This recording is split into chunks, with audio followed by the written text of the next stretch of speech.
Fala nação, seja muito bem-vindos mais uma vez aqui ao nosso canal Mundo Fla React, sempre trazendo conteúdos diários para vocês aqui sobre o Flamengo.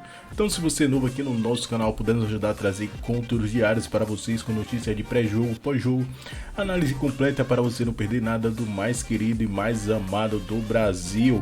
Já vai deixando aquele like, se inscreva, ative o sino e também, galera, se você puder, compartilhe nossos vídeos com seus amigos. Agora vamos aqui para o pacotão de notícia diária que eu preparei para vocês nessa terça-feira, dia 26 de março de 2024. Direto então lá para a Gávea, porque o Pedro Henrique Torre acompanhou no dia de hoje e segue acompanhando a movimentação e a repercussão por lá de um caso tão importante e tão drástico para um dos maiores ídolos da história do clube. Pedro.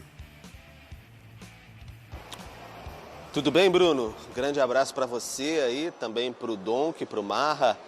Todo mundo está com a gente no Sport Center. Você falava que a situação do Flamengo estava calma, lembra? Pelo menos uma semana, mas não tem maré calma no Flamengo de maneira nenhuma, né? Então, ontem mesmo a gente já falava aqui no Sport Center desse julgamento do Gabigol. O Flamengo tinha a expectativa de que ele seria absolvido. O julgamento foi em duas partes, né? Começou na semana passada e terminou ontem. Então, de repente, à tarde caiu essa bomba aí de 2 anos de suspensão, pena mínima. Estava denunciado no artigo 122 de tentativa de fraude ou fraudar o exame antidoping ali nesse protocolo. Enfim, o Gabigol teria atrapalhado a equipe de fiscais que esteve no Ninho do Urubu no dia 8 de abril do ano passado. Então, ele acabou punido de forma severa. Por ter desrespeitado basicamente esse protocolo, teve o seu comportamento lá. É sempre bom salientar que ele realizou o exame ali, enfim, mesmo que tenha, na visão dos fiscais, desrespeitado o protocolo, ele realizou o exame e foi dado negativo, fez também um teste de sangue, deu negativo, então nenhuma substância foi encontrada, a substância ilegal foi encontrada no seu corpo, então o exame tecnicamente foi negativo, só que teve esse problema aí e ele foi considerado culpado pela questão da tentativa de fraude. Então isso pegou muito o Flamengo, digamos, de surpresa. A questão da defesa do Gabigol tentou ali descaracterizar a questão dos horários ali. O Gabigol já teria começado a atividade antes da chegada dos fiscais, aí você teria que esperar 2 horas para fazer, assim, era um respeito até às normas para você não ter nenhum tipo de alteração nos exames. Então o Flamengo tentou argumentar, o Flamengo e a defesa do Gabigol tentaram argumentar,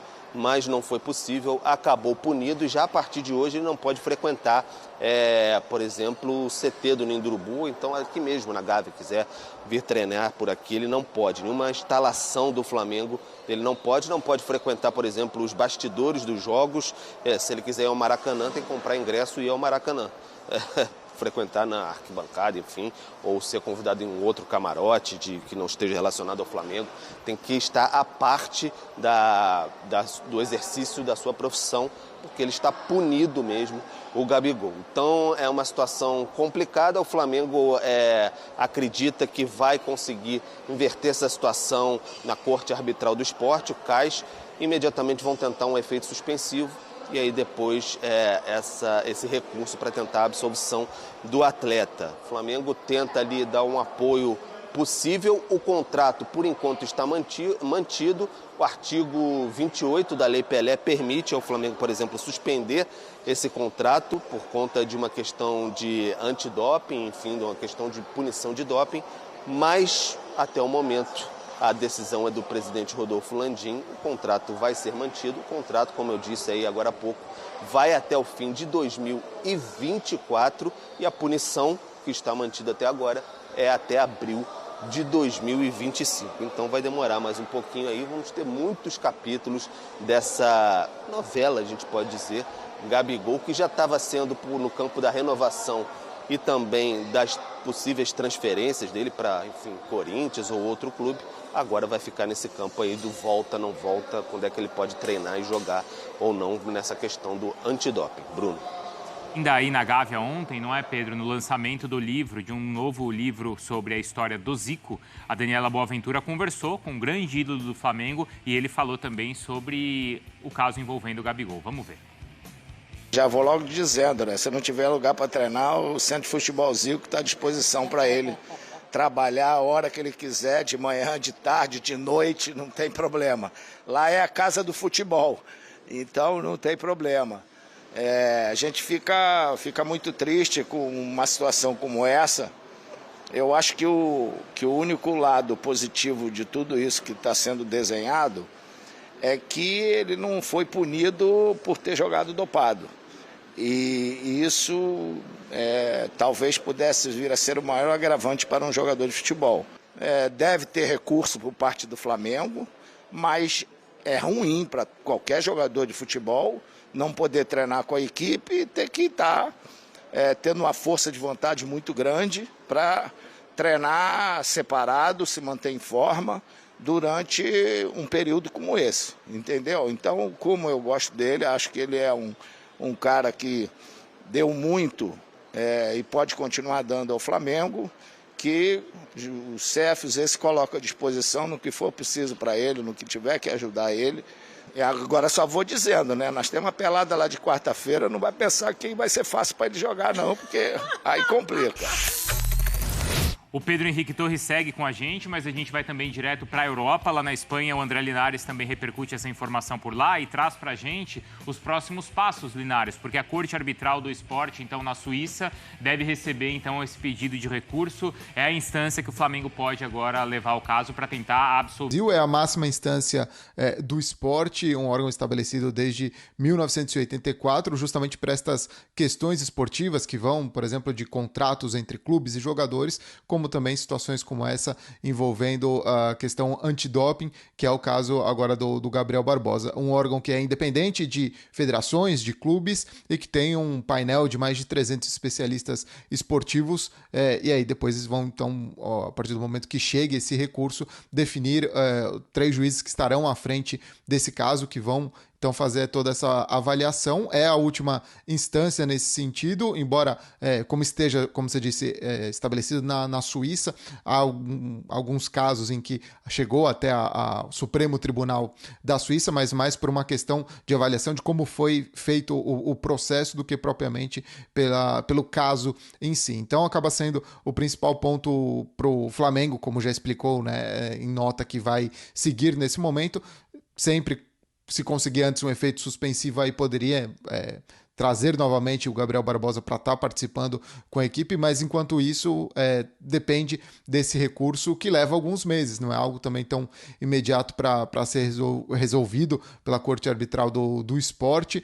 Um dos casos que até se lembrou em relação a isso foi o do Paulo Guerreiro, que é diferente, entre outros aspectos, por conta de que ele testou positivo para substâncias proibidas, mas que ele conseguiu, em determinado momento, ter um efeito suspensivo que permitiu, por exemplo, ele disputar a Copa de 2018, mas depois, aí sim, teve que cumprir um período longo de punição. E a repercussão por aqui na Europa, principalmente nos países em que o Gabriel jogou, como na Itália e também em Portugal, e muito também por esse aspecto de algo, quando a gente fala de antidoping, geralmente é justamente por utilização de alguma substância proibida, mas por um ponto, não nesse caso, né, já que ele testou negativo, mas sim de como foi feita ou como foi dificultada, então, esse exame antidoping com o Gabriel, Bruno. E a gente tem na tela, Linares, você continua com a gente, um recorte do Gabigol, então, desde abril do ano passado, por diversos motivos, e não, claro, isso não está relacionado à questão aí do exame, tá?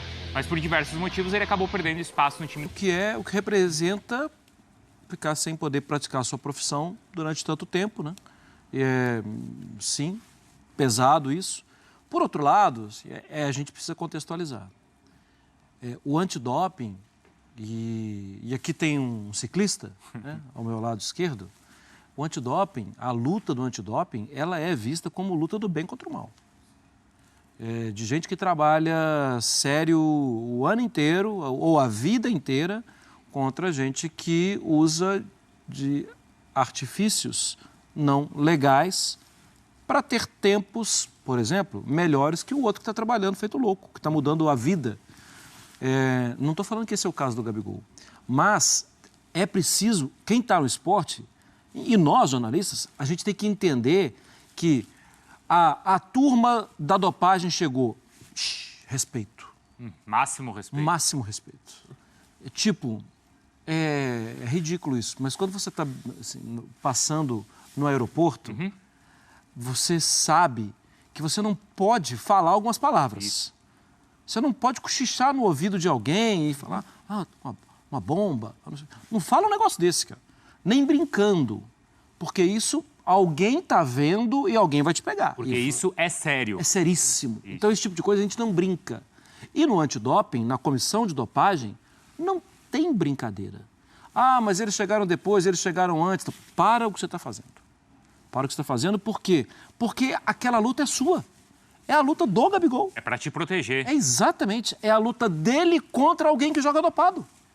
E eu não estou falando de jeito... Em nenhum momento você me ouviu falar aqui que ele estava dopado. Em nenhum momento isso. Mas ele tem que entender. Eu sou do lado do bem. Então eu estou com eles. O que vocês querem? Vocês querem que eu faça o que vocês mandarem. Porque esse é o lado bom. Esse é o lado que me protege. Que não vai me dar problema. Que vai me garantir com um status de confiabilidade. É assim que tem que ser visto a turma do antidoping. E essa não é uma realidade nossa aqui no Brasil, porque a gente é de uma monocultura esportiva. Mas se você pegar os ciclistas, os atletas, os nadadores, que são os mais testados, eles de fato tratam esse protocolo passo a passo com o devido respeito, porque para eles é uma proteção. E assim, o que torna esse caso muito particular é porque a gente que está acostumado com casos de doping no futebol é por causa de alguém que testou positivo. Sim. Daí a gente vai entrar no mérito se foi um acidente, foi responsabilidade. Isso. Esse caso não se trata disso. O Marra falou de forma perfeita. Então, a gente não está falando que o Gabigol estava dopado. Não estava. Mas é uma situação que não deixa de ser grave, por conta da seriedade que tem que ser levada esse tipo de protocolo. Então, assim, a gente pode falar se a punição que foi dada ao Gabigol, ela é muito rígida ou não. E a gente vai discutir bastante porque é um caso inédito. A gente não está acostumado a ver casos como esse que aconteceu. Mas ele pode ser muito didático. Você discordando da punição ou o Flamengo conseguindo reverter, enfim, parece para mim, pessoalmente, como um leigo no assunto dentro, me parece um tanto quanto pesada esse tempo todo. Mas ela pode ser muito didática, porque você está falando de alguma coisa que não pode voltar a acontecer. Você tem que ser extremamente sério e rigoroso quando acontece esse tipo de procedimento. Hoje, Donk, se você me permite, assim, uma última frase. Todos os clubes no Brasil têm que reunir seus jogadores. Sim. Gente, vocês viram o que aconteceu lá no Flamengo? Não pode repetir de jeito nenhum. Por favor, entendam o tamanho disso. Exato. Chegou a turma da dopagem, para tudo que você está fazendo. Você vai bater o pênalti no treino, para de bater o pênalti. Atende a esse pessoal, porque eles são prioridade máxima. Eles estão do nosso lado. Exato. Nós aqui não estamos muito acostumados, e vou até chamar de novo o Pedro e o André Linares, porque na Espanha essa é uma discussão muito mais corriqueira. Não é, Linares? Eu queria até explicar para as pessoas, não estou falando do Gabigol, claro, mas eu queria, porque o que chama a atenção é isso que o Donk está falando. Poxa, mas é uma pena tão dura, não é? E, de fato, parece para a gente que não está acostumado. Mas, como o Marra falou, eu acompanho o ciclismo já há muito tempo. Em 2004, foi o primeiro jornalista brasileiro na história, em mais de 100 anos, a ser credenciado no Tour de France. E lá eu vi na minha frente, nessa distância aqui, daqui para o Donk, o maior milagre da história do esporte. E que era também a maior fraude. Ele era a mesma pessoa. Era o maior milagre e era a maior fraude, que era o Lance Armstrong. Ali ele quebrou o recorde de vitórias no Tour. O Armstrong... É estimado que ele tenha passado entre 500 e 600 exames na carreira dele. Ninguém na história foi mais testado que o Armstrong. Sabe quantas vezes ele testou positivo? Nenhuma. Mas isso não quer dizer que ele estava limpo. Ele não testava positivo porque ele burlava, porque ele manipulava as pessoas, porque ele corrompia as entidades. Então, claro, não estou falando que o Gabigol fez isso, pelo amor de Deus. Não. Eu só estou usando esse exemplo para explicar por que isso, porque o protocolo é tão rígido. Porque ele tenta evitar esse tipo de manipulação. E isso é respeitado nos outros esportes, mas talvez no futebol brasileiro a gente não dê essa atenção que o caso de fato merece. Talvez seja até mais fácil em uma defesa você defender um atleta que testou positivo, porque ele pode apresentar diversos motivos. Sim. Uma contaminação na manipulação de um suplemento, uma pomada para depilação. E tem vários casos disso. Sim, um shampoo contra a queda de cabelo, uma carne que estava ali, a carne ali, o boi, o porco, não sei, tinha algum tipo de hormônio. Então, é mais fácil você fazer essa defesa do que tentar defender alguém que não cumpriu esse rígido protocolo. Porque o que a regra tenta evitar? Que alguém se dope, mas que não cumpra o protocolo, que altere, então, essa amostragem e que, consequentemente, ele talvez receba uma pena menor do que se, de fato, ele estivesse dopado. Ah, fulano pegou um ano... Tá, você pode até apresentar que era uma substância ou que era uma droga social. Que numa balada o cara deu um beijo na boca de alguém e aconteceu tal coisa. Ou que ele usou a droga porque ele estava em depressão. Às vezes é mais fácil o advogado defender um caso como esse e a pena vai ser menor do que alguém que simplesmente não cumpriu os processos do protocolo. É duro, hein? É duro. É duro, é sério. Linares, você aí na Espanha, claro, acompanha também outras modalidades esportivas. E como em outras modalidades esportivas, isso é muito mais rígido do que é no futebol. Em 2007, na Espanha, estourou a Operação Puerto, que pegou vários ciclistas. Quando L'Equipe da França começou a divulgar que os casos estavam, através do Dr. Eufemiano Fuentes, entrando no futebol, no tênis, a investigação espanhola simplesmente foi arquivada. Linares.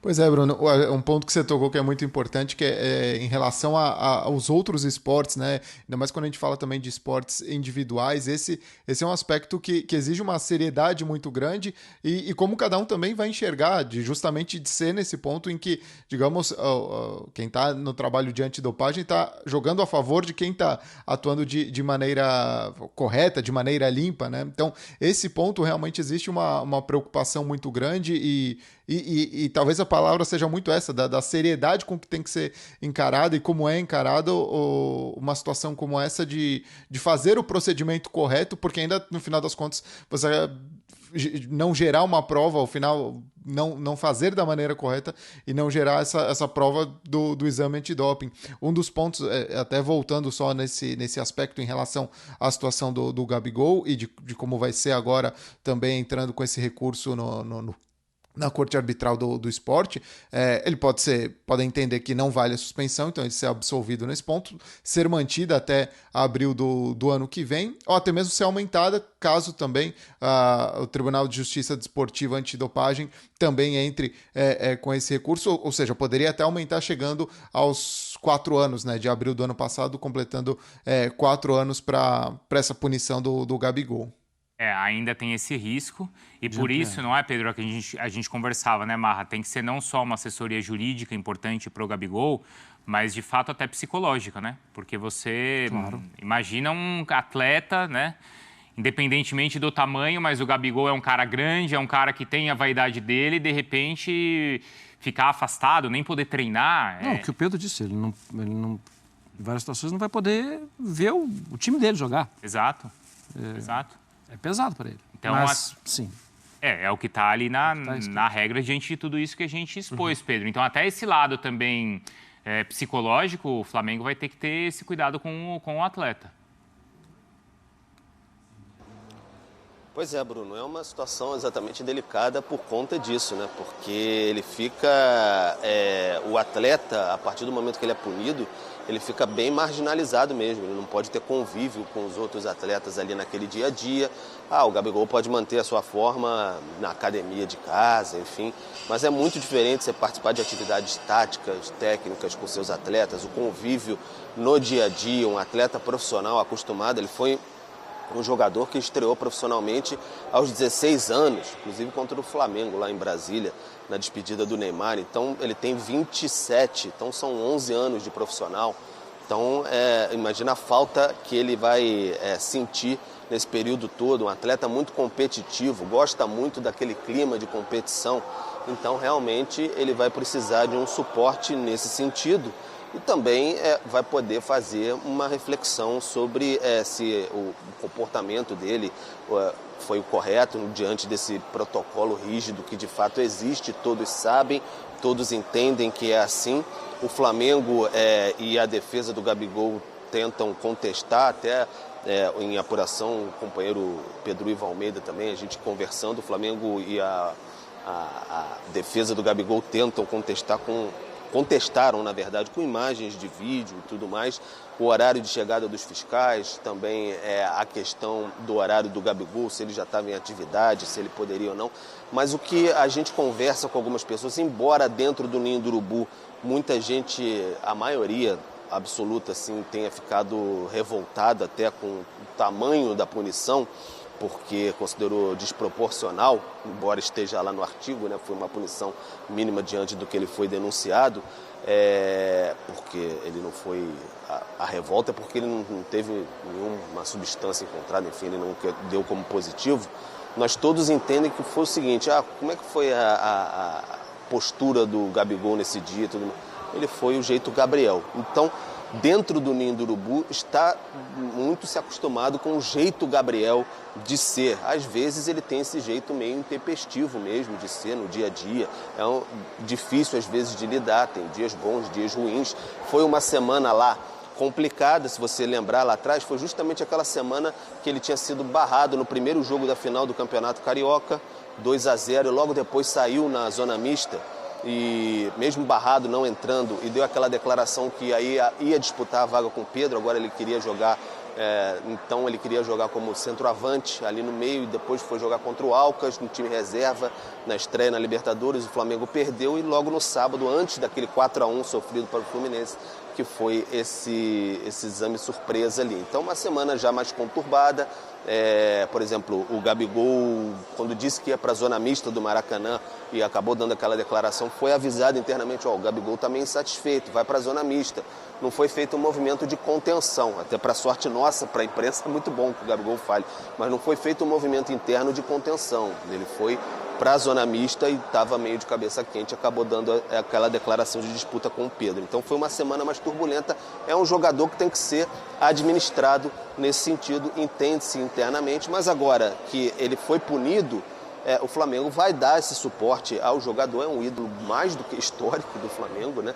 2 Libertadores aí decididas por ele, então o Flamengo está se movimentando para dar todo o suporte, e aí a renovação vai discutir um pouco depois e até ver como é que vai ficar essa questão contratual também. A gente já volta para aí, Pedro, também com o Linares, tá? Para a gente explicar também essa questão do horário, dos processos todos.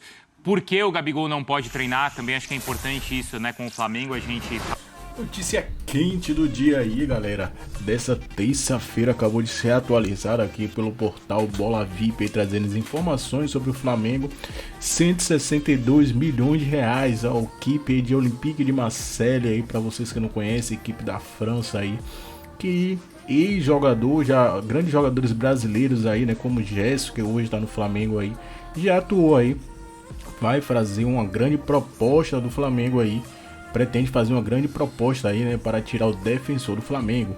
O camisa 15 do mais querido passou a ser ainda mais avaliado após a convocação por Dorival Júnior para a seleção brasileira. Defensor do Mengão pode sair. O Flamengo já contratou Léo Ortiz do Red Bull e agora com o objetivo aí com Fabrício Bruno e Léo Pereira como times titulares, com jogadores titulares. Aliás, o primeiro citado aí com uma moral gigantesca, o camisa 15 aí, que foi convocado pela seleção brasileira e foi titular contra a Inglaterra, ganhou aí alguns radares no futebol europeu. E muitos aí já conseguiu aí identificar aí a naturalidade do jogador e passou a ter um assédio de times da Europa. Então, trata-se aí da Olympique de Marseille. De acordo com o jornalista Ilson Pimentel aí do RTI Sport, o assunto voltou a esquentar após sua ida aí para a seleção brasileira. O clube acabou procurando o rubro-negro carioca pensando em sua contratação. No entanto, a cúpula flamenguista aí teve a oposição bem clara, só iria negociá-lo com uma proposta irrecusável.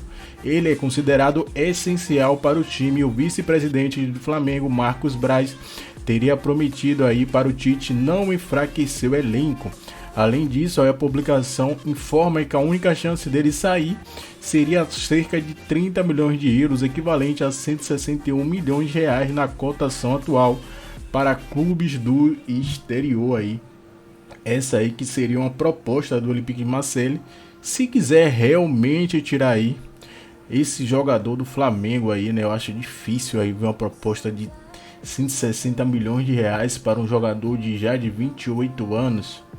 eu acho muito difícil. Então, na minha opinião, ele vai continuar no Flamengo. Fabrício Bruno aí agora voltando da seleção brasileira, provavelmente amanhã deve estar se apresentando ao Mengão.